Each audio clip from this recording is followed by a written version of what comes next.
Hello. Welcome to the Explain It podcast. Today we have an amazing guest who I've had the privilege to watch his career kind of grow and move into this real estate realm. I feel like he's like one of my kids. Like I want him to succeed. I want him to do amazing things. So thank you for being here on the Explain It podcast. Without further ado, let's bring on this amazing kiddo. You're going to call him a kiddo. What's up, Gage? How are you? What's up, Ingrid? Thank you for having me on here.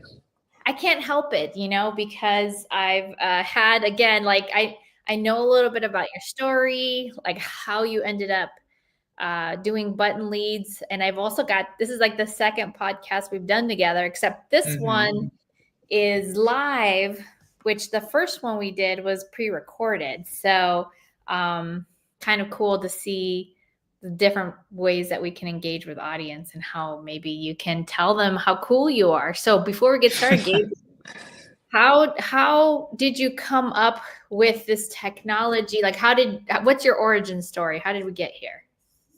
I wouldn't say I came up with the technology, first of all, but the origin story of button leads is built on a platform, Go High Level. Yes, pretty amazing technology there. But the beginning of it was I did not like talking to homeowners. I didn't like door knocking. That wasn't meant for me. I really liked the system side of things and working within teams and being integral with how their systems are set up, their operations, making things faster, smoother. And I had an opportunity to work with a pretty high level person. And from there, I just realized how much I enjoyed building out automations, doing customizations, tweaking things, finding new ways to make their business run smoother. And I was like, I could do this all the time if I could. If I don't have to go out and door knock, if I don't have to, have to cold call a seller ever again, I will take that opportunity. And Button Leads gave me that opportunity, or working with this other investor as their integrator gave me that opportunity, and see that it doesn't have to be cold calling. It doesn't have to be that to be involved in real estate. I can sort of have my own avatar as an integrator. And so I took advantage of that. They talked about me. They said, hey, this is who I use as my integrator. People started coming to me asking for help. I started to offer off my services as a like a one-on-one service. And then I realized that took a lot of time. It was slow. And then I heard that you could white label Go High Level and make it an actual platform. So I did that, started putting people on subscriptions and offering the same services that I was doing, but now they could purchase it as a package and not have to, or I wouldn't have to start from scratch for every client of mine, which was really cool. So that's, in a gist, how I started with Button Leads. Very cool. So what I heard you say is okay, first of all, I didn't get this portion of the story, but so I'd like to tease that out. But which is, you came into real estate, you tried different things, you found that like the things you were trying were not matching up to your personality, to your passion, to how you would like to bring value to the marketplace. And because you had that opportunity to work with the high level person, and by high level, do you mean high level the CRM, or high level like they're doing things? They're doing things. Okay, they're doing things. So you got to go with this doing things investor and realize, wait, I'm a nerd and I can leverage being a nerd. Why not just do nerdy things, like at the end of the day, right? Exactly. Yeah. Where leads came. So tell us the story of. So first of all, you got involved in real estate at what age? 16? Like what? How did you get involved? I'm 26 right now. I know you love to think of me as really young, but I started when I was. I think I was 22. Yeah, yeah. I think I was 22, or just turned 23. Like around December, November of that time. And I was working at Chase Bank. And the moment I interviewed at Chase Bank, I remember calling my dad on the way home. I told him, there's no possible way I'm doing this forever. I was like, I'll do it now. I can see how I need to do it. I need to get, in the market. I need to learn things, but talking to that interviewer, I just saw this sense of gloom and doom, and everyone in there was like, "Hey, how are you? I heard you just had the interview," but there was just something not resonating with me and them. I was like, "Oh man, this is uncomfortable." It just felt uh, scary. It scared me, and I didn't know what I was going to do and how I'd get out of it. But yeah, I started watching YouTube as people our age do, and I think a a video of Robert Kiyosaki came up. Old persons do too. That's how I got started too. I was like, let me go to Yeah, YouTube. yeah. Yeah. You start going down a rabbit hole. So yeah, I went down the Robert Kiyosaki rabbit hole of financial freedom. I read the Rich Dad Poor Dad, and there's a Snapchat story of me that I love looking back on. It's of my best friend. He took it of me and said, he put in quotes, "We have to start our own business. I got to get out of this job." And after the coach said he's been working at Chase for 2 weeks. So within 2 weeks, I was like telling people, I got to get out of here. Somebody have to start a business. We have to do something to get out. I cannot keep doing this. But so long story short, while I was in my office, I had to study for like my Series 6, my SIE, Series 63, all these things to become a banker at the bank. And during that time, I spent about 65, like 75% of that time just reading, listening to podcasts all about real estate, all about wholesaling. How am I going to get out of this? And I think within 6 months, I had my first test. I failed it. And I was like, crap, I have to at least pass. uh, so I passed it the second time, did more wholesale research, actually started my business. I want to go back a little bit. I had my own little office and I was like tucked away, closed door, everything. So people really weren't ever checking in on me. I was writing handwritten letters. I was reading books under the table. I would bring my lunch bag, and 90% of it was like notebooks and books and all these things about real estate. It was so exciting, but I felt that I was like sticking it to the man. I don't know. It kind of drove me to keep going. That I was doing the thing. Like I was being paid to create my plan to get out of there. And it was so exciting. Like I used to love to go to work, not because I loved working at Chase, but because I loved being isolated in that office, just learning every day. And it just motivated me each day that I'm going to go in this office and I'm going to find my way out of it while being paid to be there. So a lot of my funds that I was getting from Chase, I was putting into my wholesale business. I used it to do direct mail. I used it to sign up for sub two. I used it for all these things. It was just all going towards my escape plan. I started door knocking after work. That was the first thing I started doing. Was I would write letters, and then I realized that was taking forever. So I started door knocking after work, and it was in the middle of summer, 110 degrees. I would have some of the You're in notes in my Dallas, back right? pocket. I was in Dallas. Dallas, yeah. Mm-hmm. I was in Dallas. So I was door knocking after work. I would bring my door knocking clothes, which super nerded out. I used to like tuck in my shirt and wear boots, and I thought I had to look professional because I was so young. Like why is this 22-year-old kid asking to buy my house? That doesn't make sense. So I used to dress up super nerdy and like professional. But I remember just sweating every day, just door knocking until sundown, which is around 8 p.m. So from 5:30 to 8 p.m., I was just knocking as many doors as I could. And sometimes I would bring my letter with me, like in my back pocket, and it would be soaking wet because it was just so hot out there. But something about that drive, just I just loved it. I just loved that I was working towards something to Mm-hmm. get me to a goal of that financial freedom. So even though I hated working at Chase, there was something about it that I always look back on and sort of love the fact that I went through that and did that. Uh, I don't ever think, oh, I hated it. I thought it was so exciting and fun that I would show up every day, like all mischievous and kind of do my own thing. People were like, why do you never come out of your office? Like, oh, like I'm shy, I'm quiet. They used to call my office the Gage Cage. Like all my employees would call it the Gage Cage because I never left it. But Yeah. little, you know, but yeah. So I started at Chase and built the business of wholesaling within Chase, and then that also got me out of Chase. Was my first wholesale deal.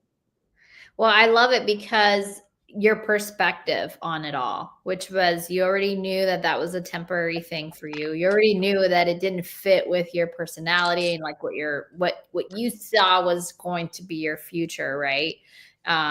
And you're like, there's another way out, there's another way out. But what's interesting is like your way out, or the things that you were experimenting with, are very sales centric things, but it only leads you to do the job you're doing now even better, right? Because now you're doing something that like you can actually relate to and see. I used to be in your job. I don't want you to waste your time if you're door knocking or if you're calling or whatever. So Mm-hmm.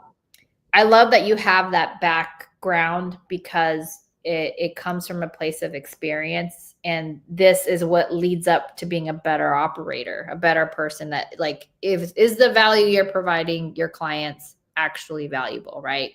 And you can relate, because you're like, I was that person. I was that person that had to go figure out, does direct mail work? Does calling work? Mm-hmm. Does like what actually works? And when you're in that role, what are you missing so that you can build it out and make a more valuable product? So this is all good. This only makes you a better operator, in my opinion. So Gage, you went through this experience, you sweaty, muggy, whatever. How did you end up? You're in New York now, right? Mm-hmm. So but you weren't in New York. So tell us about your little travel experience. You went from one place to the next. So like, if you could kind of bring the audience through like what that was. Yeah, we're going to jump way ahead. So from the time I quit Chase, just to let everybody know, by the time I quit, I still have not gotten a deal under contract yet. But my first Monday, the first actual work day in the real world without a job, I got my first deal under contract. So that was sort of like my sign of I made the right decision. I'm going to keep doing this. So anyways, I got my first deal. I had all the time in the world, so I started door knocking pre-foreclosures during the day and distressed houses at night, uh, doing the thing. And then I was probably, I'm getting older. I'm 23. I'm at my parents' house. Well, tell me I'm about your thinking to first deal. myself, Is this your okay, first deal you're explaining, or tell us about your first deal? Like, how long well, did it take for you to get your first deal? For me, it took me 9 months. I had yeah, it takes a while. somebody text me last night. They're like, Miss Ingrid, which I love when they call me Miss Ingrid. Miss Ingrid, I've been in sub 2 for 2 weeks, and 2 months, and I haven't gotten my first deal. I need your help. And I'm like, I was in sub 2 for 9 months before I got my first deal. And they're like, I need my first sub 2. And I'm like, it wasn't even a sub 2, it was a cash deal. I didn't buy my first sub 2 because I didn't. My first sub 2 was not like a wholesale; it was a buy and hold for me, and that took me a year. I'm not suggesting that I moved at the pace anybody else needs to move, but like, hold your horses. You got to give yourself some time. It takes a doctor 12 years before they become a doctor. So it's like interesting when I hear people like, so how long did it take for you to get your first deal? Yeah, I think that's a good point. I mean, I think what keeps a lot of people from having that success really quick is that they quit really quick with something that they're doing. Like they try the door knocking for a month, it doesn't work, they quit. They try the cold calling the agents, it doesn't work for a month, so they quit. And then they're just in this cycle and they never build that momentum. Sure, like sometimes you have the skill set that gets you that deal quicker. I didn't really have a lot of sales skills or door knocking skills, right? So that took me some time. So when I first started wholesaling on day one, I was writing handwritten letters because that's was the mentorship that I joined prior, and that's Mm-hmm. what how I learned how to wholesale was through direct mail, and handwritten letters was supposed to be the best. So I would go out, drive for dollars, write down the addresses of the houses that were distressed in a neighborhood where if the house sold, it was more than likely going to be remodeled or torn down and rebuilt because it was old neighborhood, but it was nice. Mm-hmm. So I was doing that in my office. I was writing these letters a day because I had to squeeze it in during my lunchtime, during whatever. I had to squeeze in all these letters. And I also was like, this is not happening. I think it took me a month or two to kind of be like, okay, this is taking uncomfortably a long time. And I've always heard, if you don't quit, you can't fail. So I'm not trying to quit, but I'm just thinking to myself, maybe I need to add something. So what I added was the door knocking. And then I started to door knock the houses that I wrote letters to. And it was a very easy in. Hey, I'm Gage. I'm the one that sent you the letter that had $1 in it. By the way, all my letters had $1 bills in it, so they would remember it. And they'd always say, "Oh, you're the one that sent the dollar." And I'm like, yes, that was me. And it was a great conversation opener. And so I was doing that. And I think, you know, to give me some grace, if you were to look at the houses I was knocking, I should have not knocked those houses. They had Ooh. I had no business knocking on them. They weren't distressed. They had no reason to sell. So I was wasting a lot of time, but that also is what you learn as you do these things is, are you wasting your time? Are you going after the right thing? Um, so on month 6, which is now August, uh, 2 weeks after I joined Sub 2, first Monday after I quit my job, I knock on this person's door, and it really is a distressed house. Like this was probably the first one that was like really distressed, and they were like, "Yeah, come on in. I want to sell." I was like, I go in there. There's like no furniture. There's cracks in the ceiling. The guy's living alone. I'm like, "Oh, this is perfect." And within like 3 days, I got that deal under contract. But it was the first knock, which is crazy to think. So it took me 6 months. It's not like I followed up with the same guy for 6 months, but I followed up with him. I mean, I say 3 days, it was probably 3 weeks. But I mean, from knocking on that door, if I knocked on that door first, then I could have the success story of it took me 3 weeks, right? And be like, oh, like, how'd you do that? But it just took me doing all these reps. And yes, I was wasting time. I was probably knocking every single door in the neighborhood. I would knock them 3 times until they responded. If they didn't respond, I would still knock them at some point. I just didn't quit. I just kept knocking these doors, right? But I got this guy to answer. He wanted to sell. It was lucky, and I got him under contract. But it did take me 6 months to get that contract. Yeah, that's awesome. Thank you for explaining sort of the struggle. Like, I think that we love to talk about the successes. And by the way, Sam thinks you're so good looking. Like, I think it's the haircut. The haircut's on point, by the way. Who's Sam Singh? Yeah, Sam Singh. Yeah. That guy has great hair too. Yeah, he sure does, right? I agree. I know very few Indians who don't have great hair. There's something about that stereotype. Yeah. But it's good hair. It's good genes. Yeah, good genes. So as far as that 90s heartthrob hair, he said. So it really does take time. And I think people need to give themselves grace. Especially one of the things that I was told was that in real estate, and I agree with it actually, it's so difficult because there's so many options. I mean, real estate has like one of the greatest buffets of options to figure out what does your personality fit and where do you think you're going to be happy. Because if one of the points of being in real estate is that you're not going to, be in that box, like that Chase work at a bank as a whatever person, and you don't want to be that person, like what are your other options then? And how can you do the thing that you're going to enjoy and have passion for and be able to get up every day and want to go do?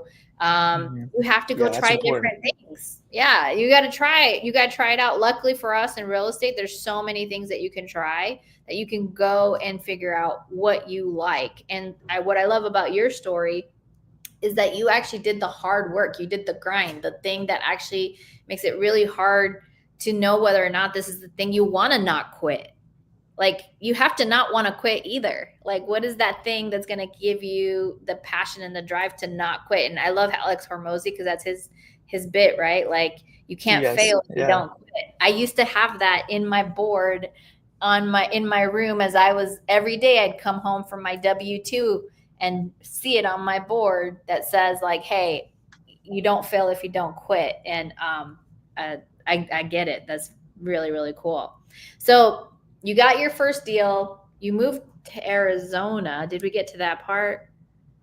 No. So I moved to Arizona, and between the time I got my first deal and moving to Arizona, I still did not get a deal. Whew. So I got that first deal. I tried to add other things like the pre-foreclosure knocking, the agent calling. I tried to fill up my day because I knew that the distressed property knocking was more of an evening thing once people come home from work. And I was trying to fill up my day, and it was just a grind. I made another 9 to 5 for myself. I think I actually was more stressed out now than I was at Chase. Because obviously, when you have a W-2, you kind of have that comfort of, hey, if something does, if it doesn't work out, then at least I have this. But now it was I have to make it work, and it also Mhm. became I would wake up in the morning like, crap, I have to go knock these pre-foreclosures. I have to call these agents. And this is when I started to realize how much I hated doing these things. But I was Mm. doing them anyways because that's all I knew how to do was door knocking. Mhm. So door knocking, door knocking, door knocking. I mean, I don't really know how to transition into the move to Arizona. Let's just say I had a mindset coach, Kesson Glasgow, great guy. He saw the integrator in me. He's like, dude, I think you're an integrator. And I was like, yeah, I probably am, but I don't know how to make money doing that. And at his workshop in Atlanta, Georgia, this was a retreat. I went there and I told him in the hot seat, I feel that I just need to get out of my parents' house. I'm 23, I'm growing, I want to do all these things. I feel trapped here. Not that my parents aren't amazing people, but it's just I need to grow. I need to move. He's like, "Where are you gonna go?" I'm like, "I don't know why I feel this pull to Arizona. Like probably subconsciously because everyone I knew and stuff too came from Arizona. Like Pace is from Arizona. And in that same room was Kevin Show. He's like, "Hey man, if Yeah. you move, you can live with me for 2 weeks." And I I was was just like, gonna "Done say, deal." where did the love affair with Kevin Cho come from? Okay, I cool. love it. Yes, it was in that room with Keston when I said I'm going to move and I think it's going to be Arizona. I didn't really talk to Kevin prior. We didn't have any relationship at all. Just Kevin is such a giving and loving guy. He's like, hey man, if you do it, you can live with me because your story is kind of the same as mine. Where I moved out to Arizona and I left my parents' house. I didn't know what I was going to do. You can come live with me for 2 weeks until you find your new house. So I came home from Atlanta. I told my parents, hey guys, I'm going to move in 2 weeks. I'm a plan. I'm a head out, whatever. As soon as I started talking about it and telling everyone that I was moving, I was like, I feel like I already left. So one morning I woke up and I told my mom and dad, hey, I'm actually leaving tonight. So I got home from Atlanta on Tuesday. I left Thursday evening. uh, two two things. I just packed everything I had, which was like 20 shirts, half of them were golf shirts, some underwear, and like a whole thing of books. All these like, you gotta have your books. That inspired me to do all these entrepreneurial things. So I took my books and my shirts and my underwear and I left and stayed with Kevin for 2 weeks. I saw what he was doing. He saw that I was acting as an integrator on this team on the side. He's like, hey man, can you do this for me? And he is the investor that asked me to act as his integrator that sort of opened my eyes to that world of, hey, I don't have to cold call. I can make money as an integrator. And like I said, I didn't have a deal besides that first deal. So you can imagine how much money I had left when I started paying my rent, paying for my groceries, paying for my car. His check that he paid me, my first check ever as an integrator, was my only, like, I get emotional, but that was what saved me from being evicted pretty much. That was my last dollar. I spent my last dollar. I didn't have any money in my account. And Kevin's like, I'll pay you. I'm like, dude, you don't need to pay me. He's like, I'm gonna pay you. Was my rent amount, and I paid my rent the next day with it. And I was like, that was insane. Like, I'm not kidding. Like Ingrid, I had $0 in my account. He paid me. I paid my rent, and that really was the wake up call of this is right now money. I don't have to wait. I don't have to sign a deal and wait a full month for it to close, hoping that it goes through. It's like I do the work, I get paid. That's all it Wow. is. Mm-hmm. Mm-hmm. And God so has he put me different on ways like, he works his yeah, magic. My goodness. it was Yeah. eye opening for sure. And Yeah.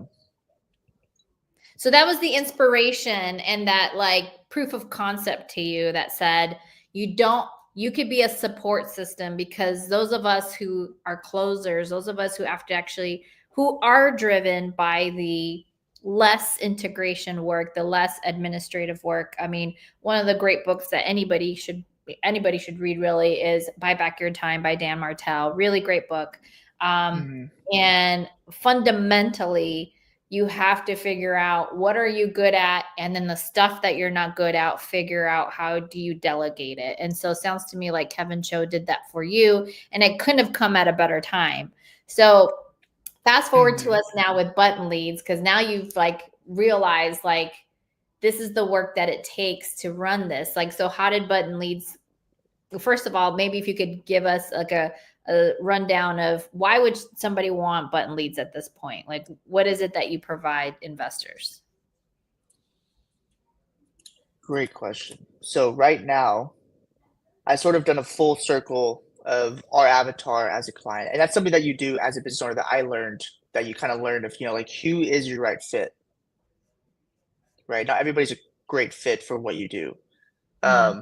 So I sort of went full circle. So I started with Kevin Cho, who was obviously super successful with or without me, right?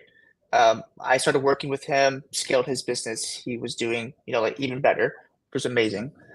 But when I first started it, I was working with newbies, people who have never done a deal, and I was just a CRM, right?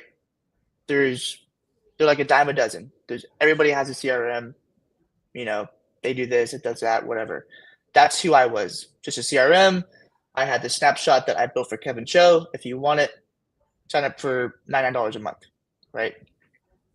So that's how I started, was just working for anyone and everyone. To jump forward to today is, we require you to have a vision, right? We need you to not be like a Kevin Cho, but you have an operating business. You have had success in closing deals. You have something that's already working, but now you need to scale it. Now, maybe you're a one-man band. You want to scale yourself out of it. You just need a system to where we can have your acquisitions team come in if you know anyone, or if you have like some VAs or someone that you want to do your acquisitions for you, and you just need a whole platform that runs by itself. Or if you are a team and you're looking to scale or just do more deals in general, that's typically the type of client that we work with, right? Because first and foremost, now we're not just a CRM. We are fractional integrators, what I call ourselves. If you don't know what an integrator is, as I've been saying this whole time, it's somebody who takes your vision, implements it, makes it happen, right? So we do first and foremost need that some sort of vision from you. Like I do pre-foreclosures, I call agents, I flip houses, I hold them, I do novations in X market, right? We need something that you're doing, and then we can just take that and then run with it. And now you have a full operating system doing the acquisitions of what your vision is, needs, and is already doing, but needs to scale. So I love it because you're being scrutinizing of who you serve. And when you can dice up your customer segmentation, is what we call it in corporate land, and say, out of these customers, right, who am I actually serving, so that the value proposition you provide actually makes sense for that portion of the marketplace. So what I heard you say is, look, if you're a brand new person to this business and everybody tells you need a CRM or you need all of that, you probably need to go dip your feet into what the business actually is and see some success and know what direction you want to take. That's not who you're trying to serve. In fact, you're probably going to tell them, no, I'm not ready for, like, you're not ready for us. Go figure your life out first and then come to us. Whereas you want someone, like even in my shoes, where it's like, okay, I have a smaller team in place. We have a focus of wraps and lease options. What are the fundamental pieces of that strategy, so that then you can go and pull those things in. And so so you customize based on that vision is what I'm hearing you say. Is that right? Yeah. So it's not that, and this is what I tell people is, hey, look, if we scale your business, if we 10x it, but you're doing 0 deals a month, 0 times 10, it's still going to be 0, right? And that's going to fall on us. You're going to spend all this time, all this money. We can supply you all the leads in the world. You can have the best system, the best operators working behind you on our team. But if you can't close that deal, if you don't know what direction you're going to go, that doesn't make it, we're not going to make a difference in that. And I want to be able to provide that value. And the only way that, from what I've seen as my experience of doing this for a year and a half, with this exact model, yes, I've had button leads for over 2 years now, but this exact model of not just CRM, but factory integrator, like importing leads, like having ads, the whole thing. All that comes with it. But if you can't close a deal, there's no reason that you should be paying for it. And I want to Right. see everyone have success. And I want to have that relationship with our clients. And that's just something that I've learned at looking at data. Who is having success with this platform? Yes, you may have that guy that just he gets lucky and he gets a deal and awesome. And we can take everyone's money and say, hey, like come join us. You may or may not get a deal. I'd rather say, hey, we're not trying to get you your first deal, but we're trying to take you from that 1 deal a month to 5 deals a month. If you're doing 5, we're trying to take that to 15. Whatever it is, we can scale something. And I know that you'll have success because I know that you or your team can handle these leads that we're giving you. So I'll tell them 0 times 10 is still 0. Nothing personal. Here's some other recommendations. Start with this. Like do this. We can talk in a few months. Hopefully you're improving, you're doing deals, and then we can actually make something together. Mm-hmm. That's cool. I love that. And I also love that it's like scrutinizing. It's like I'm a super direct girl. You know what I mean? I was on a call yesterday with our team as we prepare for the No One Left Behind challenge next week, by the way. So all of you, if you're ready to look at closer calls, we'll see you guys next week on Paces. But one of the things they talked about was like, Ingrid, give us their straight feedback. I'm like, watch me. I mean, that's who I am. And I think when you run your business that way, you're just gonna get better customers because you're setting expectations, right? Just like when you're out getting deals with sellers, if you set expectations like, hey, we're not for everybody, you need to have your shit together. Here's what this looks like. And then we go from there. So give us one of like your success stories. I see that Chris and Landon are in our chat. I believe they're both under the same company. They said they did over $200,000 with button leads last quarter or first quarter of this year. What an amazing accomplishment. Is there a really awesome story that you could tell us about somebody using your platform and why folks should consider it? Chris and Landon are amazing. They help a lot with our clients as well. Like we host Zoom calls in our school account, and Chris will come in and just have a whole lecture on how to build a team, how to act as an operator, right? How to scale something larger uh, and grow and be successful. And that's something that they have and that what they've done. And yes, we're a tool for them, right? Like I would rather be a tool for a business. And like Chris and Landon, they have it down to a T. They have their own operations. They have like 5 or 6 acquisitions guys and 2 or 3 dispo people. They're flipping, they're buying self-storage units. They may not be flipping, but they're doing novations and they're doing like cash wholesale, like sub two. They're doing the whole thing. And we're able to work with them as a tool because they came in already successful. And that is a great example of you already have your operations down, you have a team, you just need a tool that can help you scale larger. And I think that we have been able to do that for them.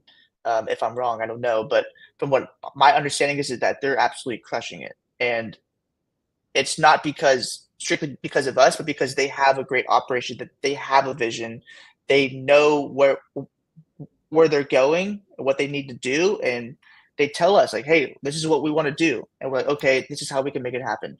That is a prime example of a great success story, I believe, for us and for Chris and Landon, is that partnership that we have.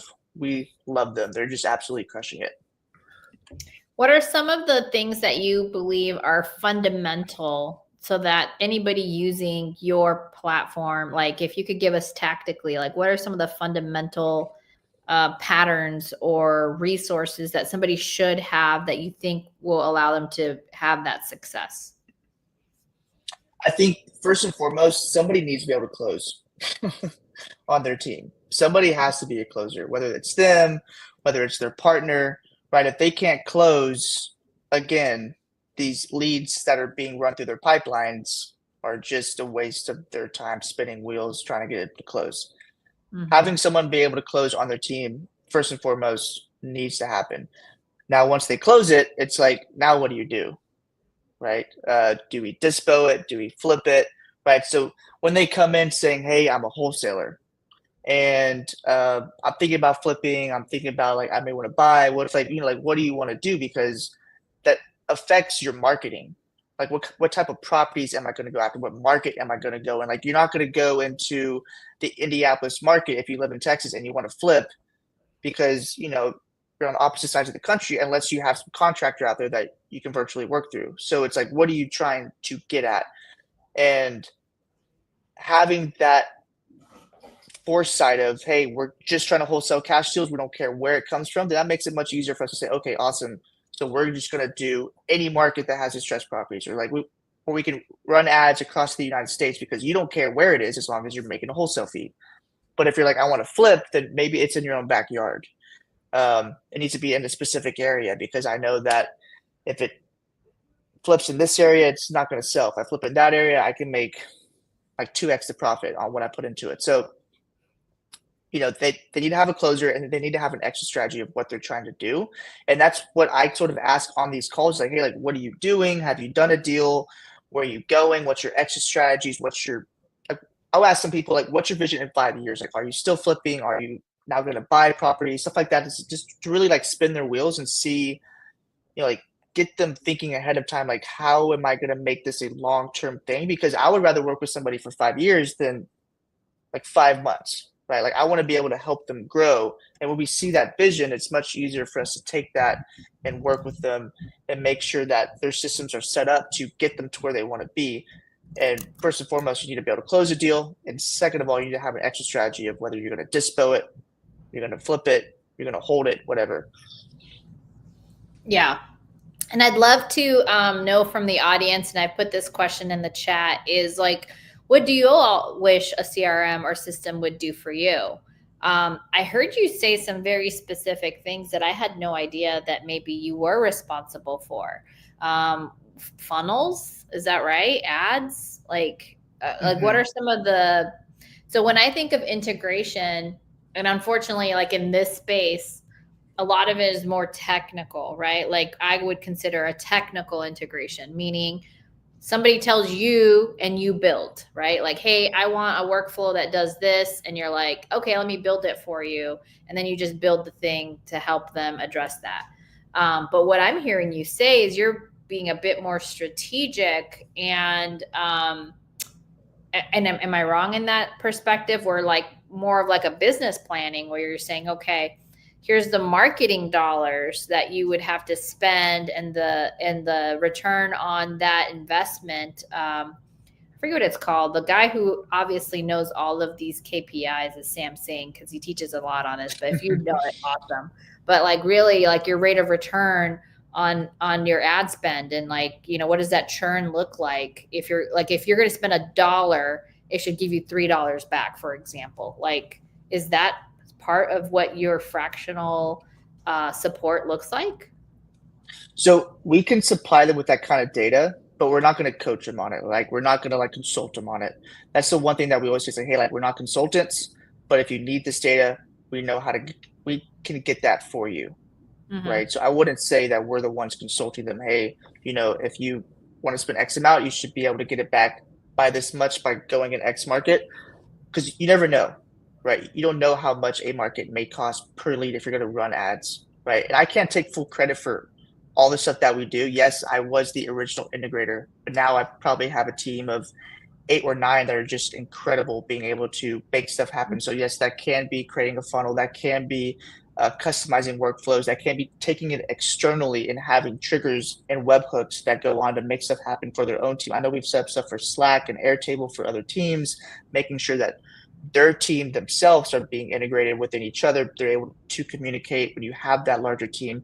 Yes, we can do that. So it is, whether you're solo or you have a team, it's not, can we do something? It's, how do we do it? But having the breakdown of the KPIs, I would just say we're able to get that information, but consulting on it, we try to stay away from that.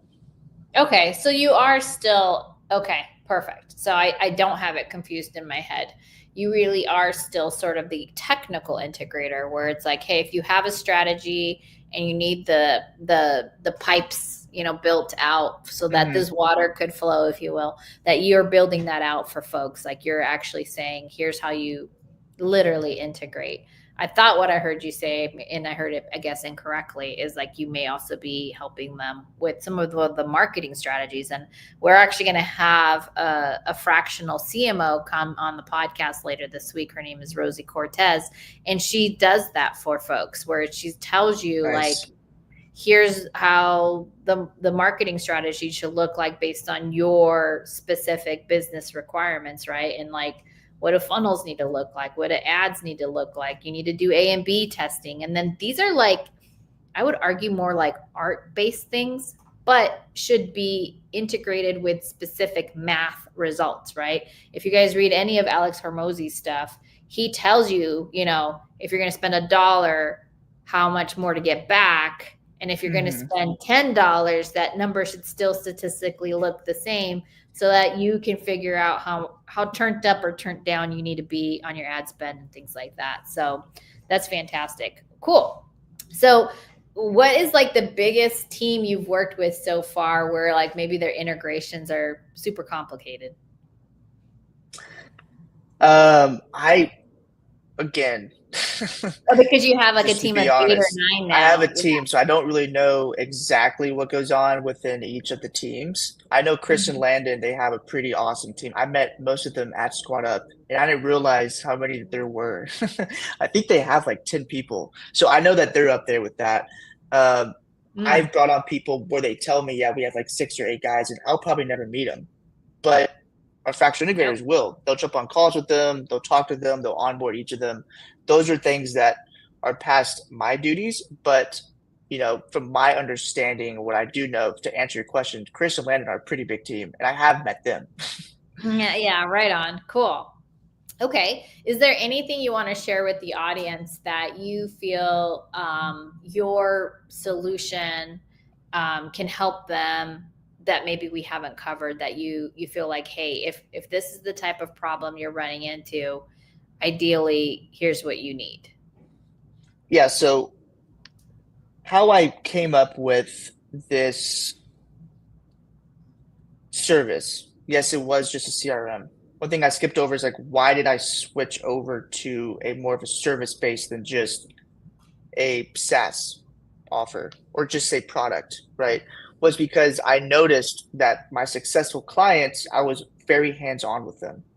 So Kevin, so Ryan Schroep, so people that I was importing lists for, starting their campaigns, setting up their accounts for, getting them HTTP approved, buying their phone numbers, connecting them to the workflows, doing all these things. Those people had success. And then the people I said, here's a CRM, watch these videos, get your account set up. Here's how you purchase a phone number. Here's how you start your campaigns. Here's how you import your list. They very rarely had success, and they had a million support questions. And I'm thinking to myself, if I'm going to stand out and all my clients are visionaries, how can I actually help them?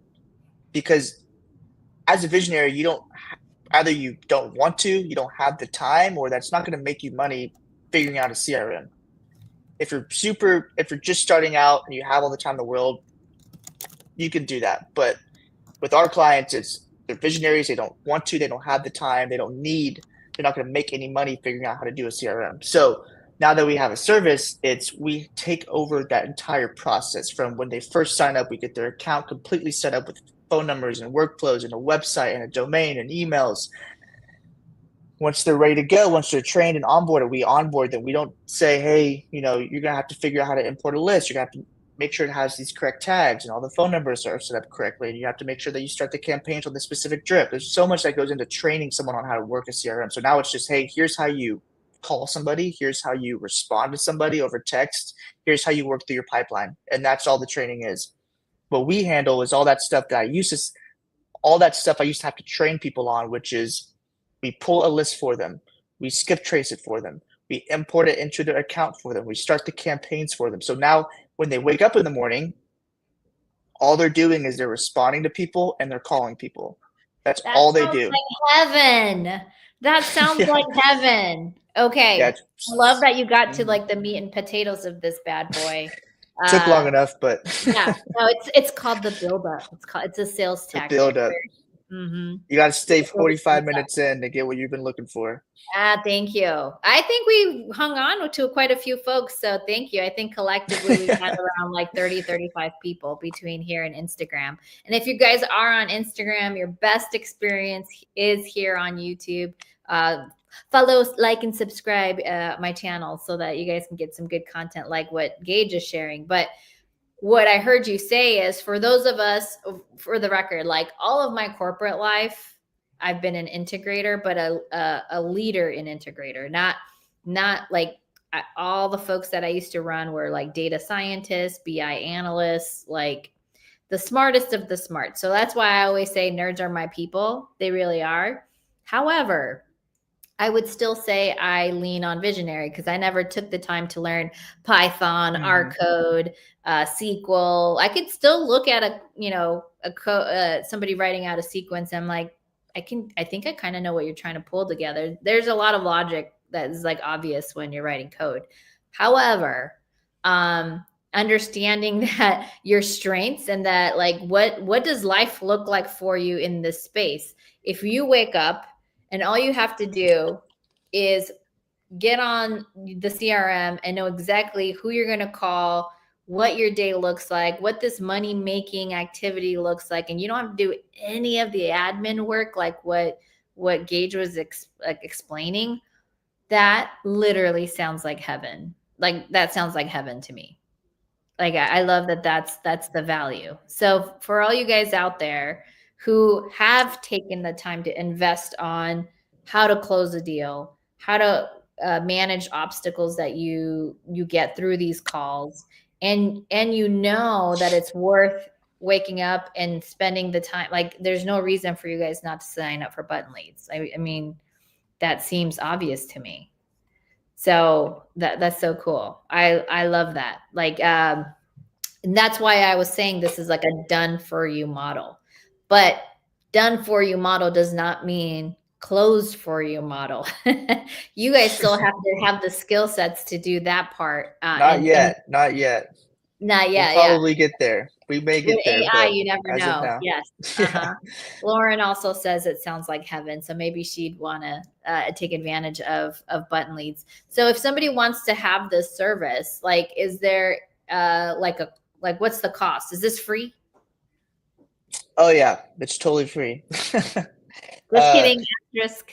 So if they want to sign up, we don't have a link online because I sort of need to meet you. It's more of a relationship Yeah. based product. So you would have to schedule a call with me. So inside of Ingrid's link, you can go into the website and there's an option to schedule a demo call, and that will be directly with me. So as of now, it's still me. I'm still the only guy who's selling it and talking about it. Sooner or later, I'll get some help. But if you want to talk to me, if you want to meet me, if you want to just ask some questions about the product itself, just schedule a call with me. We'll have about an hour, and that's how we can sort of figure out if this is a good fit for you. If you have any specific questions, we can definitely break it down on that call. Yeah. Sounds great. I love it. And then I would presume then like your integrators are they all familiar with all the other like is there anything that you don't do as a part of your integration work that's something that's asked pretty frequently? I mean, we started coding for this one customer like 2 weeks ago. So, I mean, if that tells you anything. Got it. And by coding, guys out there, he's literally writing a technical language to probably help with automations or something of the matter. Okay, cool. So like technically the sky is the limit as long as somebody has a very clear vision of what is it that they're trying to accomplish. Yes, sky is always the limit. Don't give up. Don't quit. We definitely have that motto within our team. I mean, sometimes stuff is hard to integrate, you know. Sometimes you have to do coding because you just can't do everything inside Go High Level. But you know, And because you have API such just smart doesn't integrators. exist. You got to go figure it Yeah, out. exactly. What's your favorite integration tool? Zapier, Make? What's the I don't do the integrations. I don't know. I I'll be honest with honestly, you. Like, Gage, I do I not do the effing integrations. love these answers. So any of you who hear Gage say that, things like that, if you're a true owner of your business, you definitely need to know that, like, as long as you're giving your team the latitude to work and solve problems, like, it should be difficult for Gage to answer these questions. Why? Because he's not focused on the how. He has people for that, but what he's focusing on is, how do I bring more clients to my team, and how do we make sure that he's working on the team or on the business, not in the business. So honestly, I think the way you're answering is totally fine with me. And that's how you know you have somebody who's working the bigger pictures, which is great. So And way speaking of, smarter than me.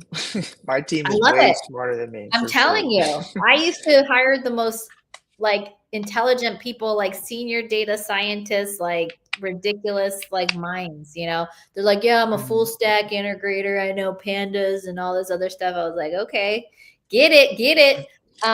Super cool. So what's your vision then, Gage? How do you know that 2025 is successful for you? What's your North Star?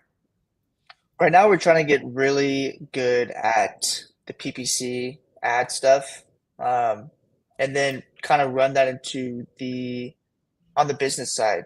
So not just wholesaling, but maybe they have a lawn service or they have some sort of home service. So we really want to get good at being able to integrate all types of businesses, not just wholesaling. We're not focused on that yet, but in 2025, my picture to the team was, hey, I want to be able to make this happen for, it doesn't have to be just real estate, but everybody needs leads. Everybody needs acquisitions, a system to put their team on. And if we could crack that code and make that happen, then my 2025, I would say, would be successful. Yeah. So your 2025 sounds like the beginnings of being able to scale your own business into other supporting other businesses beyond real estate. Yeah, I mean, what we have built is a great foundation, and Mhm. it took a lot of learning and failing to figure out how to do things right. But I think we have a really great system that we're operating on right now within our team, everything that we're doing. And I just think that this value can be used in other acquisitions and markets than just real estate because everybody needs leads. Everybody has to follow up with those leads. And it's Yep. no different than somebody that has to sell their house. Yep. Absolutely. Sales and marketing are super essential. It doesn't matter. So you have sales, marketing, and operations. Those are like your three pillars that every business would have, you know, and then employee management, maybe to some degree. But Hmm. depends on how big your business is. You may not ever need that. But for sure, I love that. And then what's your client mix? Like how many clients do you have on the business on your platform now? So think we have anywhere between 65 to 70. And Mhm. that's all across our tiers that we have. I think Christian Landon just crossed a year this month, maybe. I could be wrong. Yeah, yeah. Um, but yeah, I mean, we typically, because we're so hands-on, sometimes we have a cutoff A date. lot of people of to give a white glove service to. My goodness, that's Right. So we so do have to cut it off. I typically, it depends on what time of the month it is. And it depends on, how many we can take on that month, depending on how much time the team has, how available they are. Because I don't want to sell something and be like, sorry, dude, we have way too no much going on time. right now. Yeah, Because yeah. it is hands-on and it does take a lot of manpower. And to be able to provide that top level service, sometimes I have to cut it off early, like, hey, just to be safe, we're not going to sell this until next month, but you can put down some money and you can be on the next onboarding, right? So that's typically how we work if we do cut it off. But right now we're about 65 to 70. And then, as we grow our team, we open up new slots. So we try to have like an organic flow of growth. Um, Yeah. yeah. So, guys, if you want to get on Button Leads and get this white glove service, make sure you get that consulting work done with Gage so that he can schedule, because bad boy with the great hair, you know, can only give you so much white glove service. So, And since you are a book nerd, and I love that you packed your books and your clothes, like those were your primary things when you moved out to Arizona.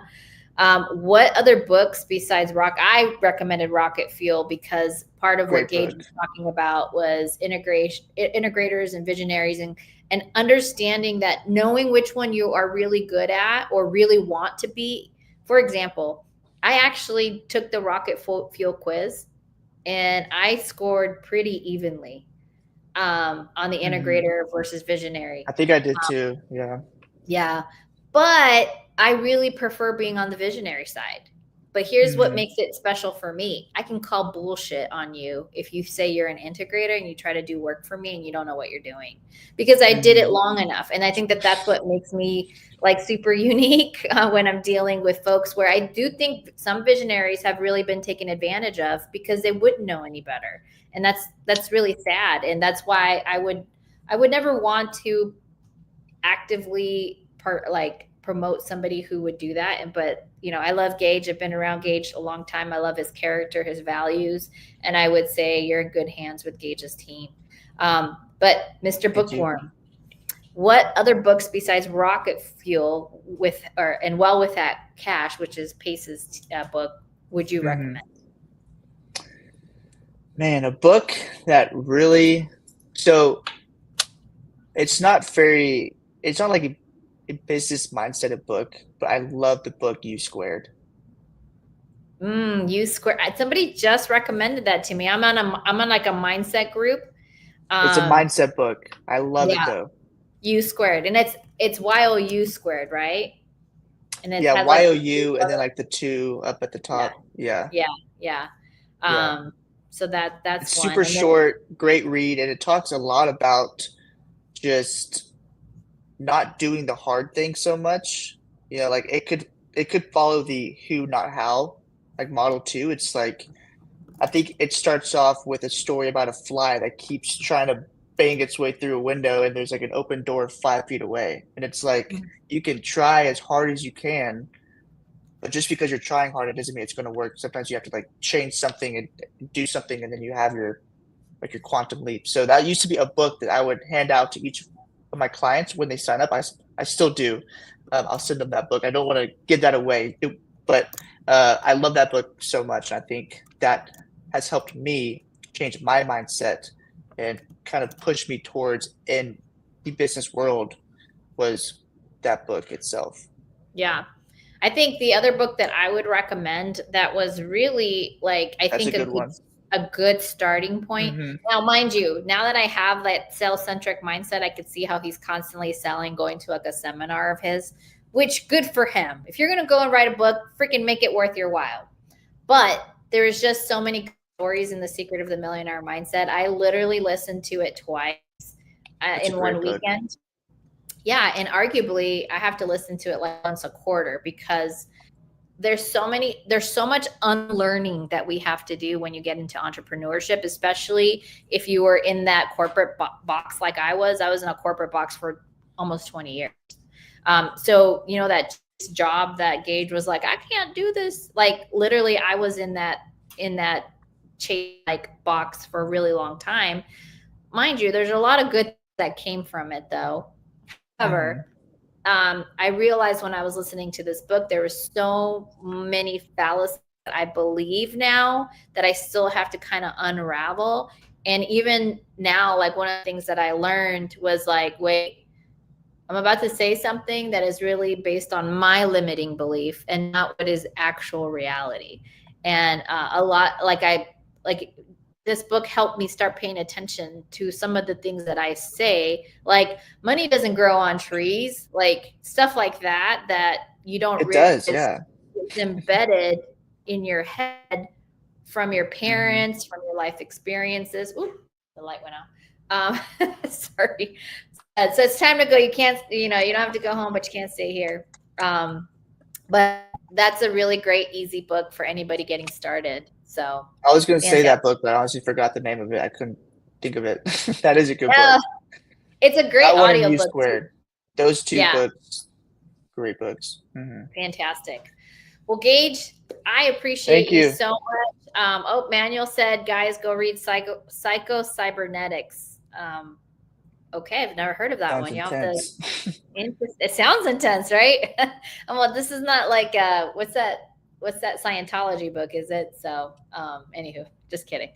Um, Gage, I am so excited for your future. I love how single focused you've been. I love that you found the thing that really drives you, and the fact that you're thinking more and more like a business owner and not completely in your business. That's wonderful.